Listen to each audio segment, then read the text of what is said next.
Yeah, it's shorter than last week. I'm just kidding. Like, we got a word about you and Gilbert, so. And Leslie over there.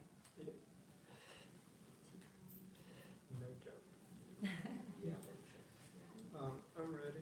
Okay. Is everyone good? How's it been this past year, obviously, between you and Gil doing this rotating thing with the family and training in between camps? How's that been going with you? It's been going really well. We've definitely found our happy medium, and we're team working everything, our business, our daughter, the gym, and earlier in the year we talked about myself fighting first, and that's what I am. And I mean, we don't have a 115 division in Bellator. We used to have one, but you know, are you hoping that might be something that we see in the future? I'm really hoping that they bring the 115-pound division. I'm a little bit small for 125, but I'm not opposed to it. So we'll see. Hopefully they keep letting me stay at 115, but if not, I'm open to moving up in weight. Maybe a strawweight Grand Prix again. Would that interest you? That would be awesome. That would be awesome, especially all the big news that's going on with, I don't want to mess this up, is it the 170? Okay, the 170 pound. I'm excited to watch that. So if there was a group of girls that came in, and it would be amazing for me to be part of that if they open that for the strawweight. And then the final question from me. I mean, obviously your camp has very many talented women and fighters out of that camp as well. I mean, how's the training camp been going for you? It's been going really well. I came back from a 1-year injury, so that was the hardest part. But my team has been helping me. Leslie Smith, my husband Keri Melendez, my main MMA coach, and then my striking coach is Johnson on the Wooden. So everything has been going accordingly, and now I just have to make this weight. How are you feeling coming off of that injury? Just because you made this decision to pursue MMA, and then something like that happened. So, just can you talk about this last year and just how it feels to be here at Fight Week now, finally? This last year was tough, coming off an ACL tear and then having to get surgery. I couldn't really train until 6 months. And at the end of January, I got ahead of myself, and I thought that because I could start boxing, that I was going to be able to fight as soon as possible. So my original goal was to be on the May 12th card, but Bellator was great, and after I committed to it, I had to call them and push them back to this card, and they fit me on here, and I feel good, and I'm excited.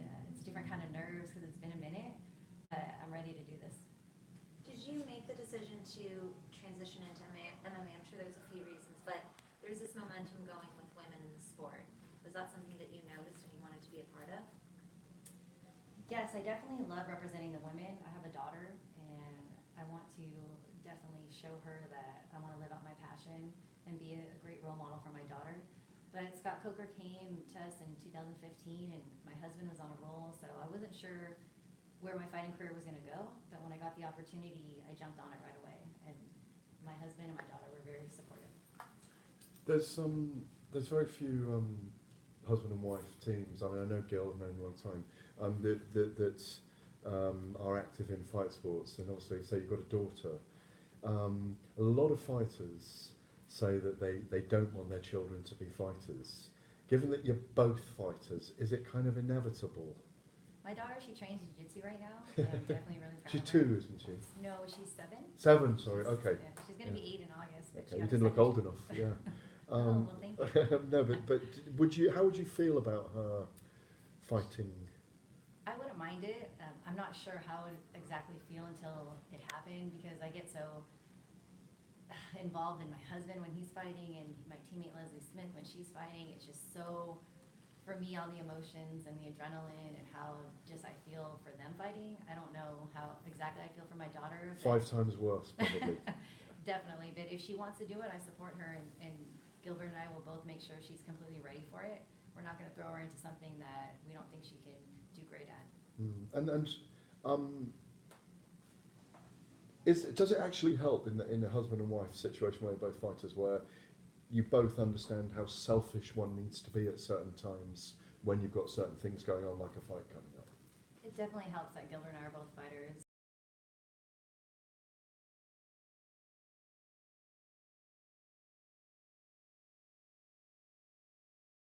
Or not get too sensitive, because really right now I'm not Keri, Gilbert's wife. I'm Keri, the fighter, and The Gilbert. beast. Yes. What kind of conversations is it like, at the dinner table, we're not talking business? How do you set up those boundaries at home?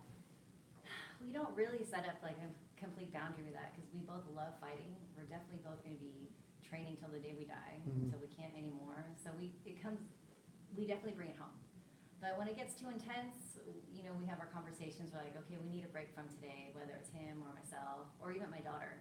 It's like, I don't wanna watch fights anymore, Mom and Dad, because Gilbert will put on every boxing fight. I'll try to string the Muay Thai fights and every, you know, any MMA fights going on. And I think my daughter's is the person that gets the most sick of it. There's obviously also Bellator kickboxing, you know, coming from that background yourself. Would you want to go back and try, you know, balancing both if the schedule allows? I definitely want to. I think for my next fight, if they would allow me to do kickboxing, I'd jump on a shorter camp. And if Gilbert's fighting, that kind of works out better for timing. But I want to stay active in MMA, and that's going to come first right now. But if I have an opportunity to do another kickboxing, I am going to jump on that. Speaking about your Another next, question, Go ahead. so you talked about the injury for a year, but it's actually been 2 since we've seen you out there. Just that's a long layoff for anyone, and it could obviously be very discouraging. I know, obviously, with the scrap pack and family, you know, you've probably had a lot of positive encouragement. But what has been the key to just staying positive and being ready to get back out there? Well, I knew I was always going to get back out there. So that was always mentally, I knew it's going to happen. I just need to make sure I take the time and heal my injury.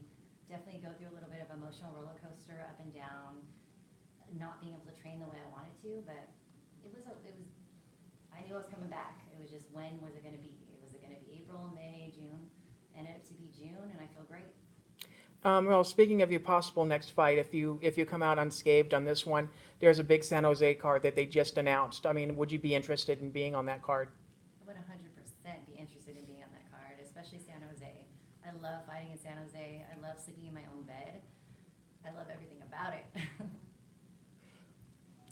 Yeah, and I mean, just you talk about training Muay Thai and all that as well, and we've seen expanse, a pretty good expanse of the women's Muay Thai. I mean, obviously you're still a fan. Tell me a little bit about that. I mean, are you seeing so much growth in the kickboxing and Muay Thai in terms of the women?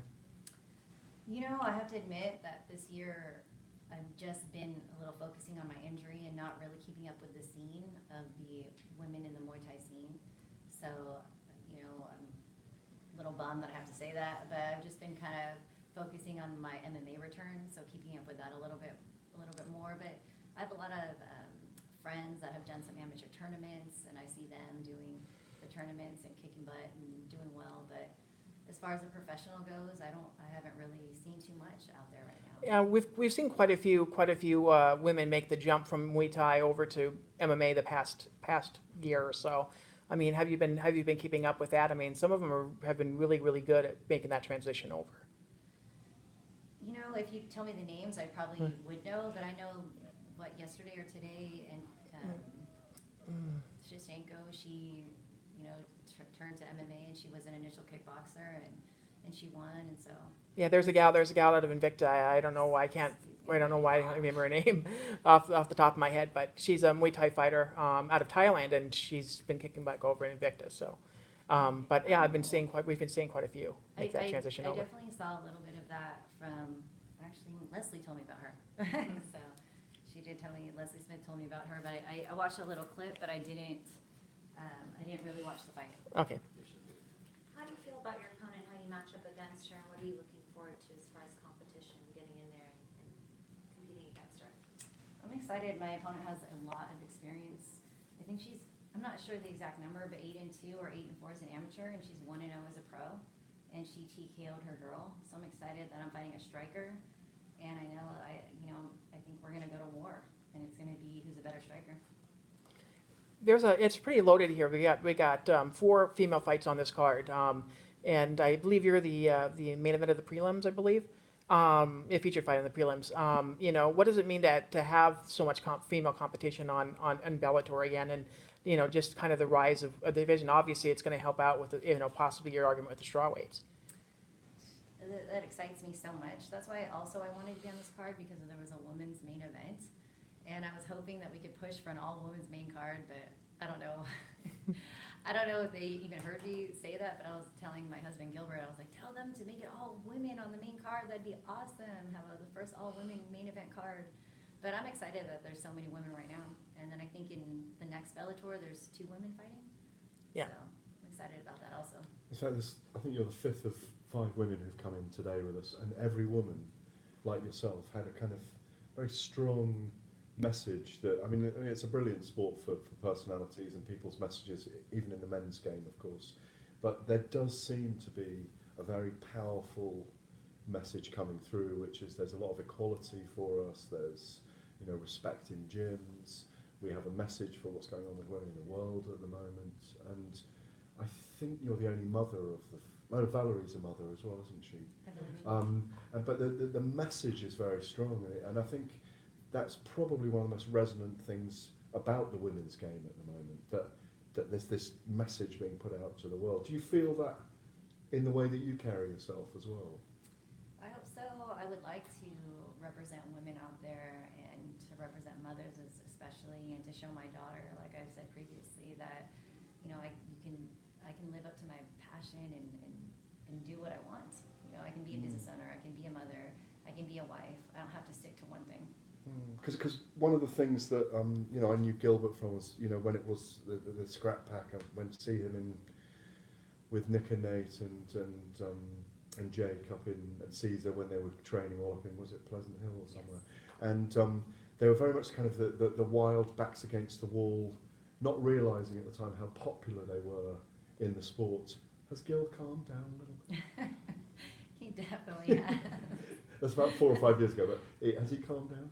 Oh, he's calmed down quite a bit. I don't know why I'm trying to think how old he is. I don't want to say his age, but 31? yeah, Is he no. 31 now? He's 36. Is he? Wow. So maybe 11 years ago, he's a little bit more wild, and they even laugh about some of his old interviews or him flipping off some of the fans. He would never do that now. No. So it's hilarious to me. I didn't know that, Gilbert. So But they went from kind of like this rogue pack to the most popular group of men in the whole of fight sports almost, you know. I mean, they're huge now, so.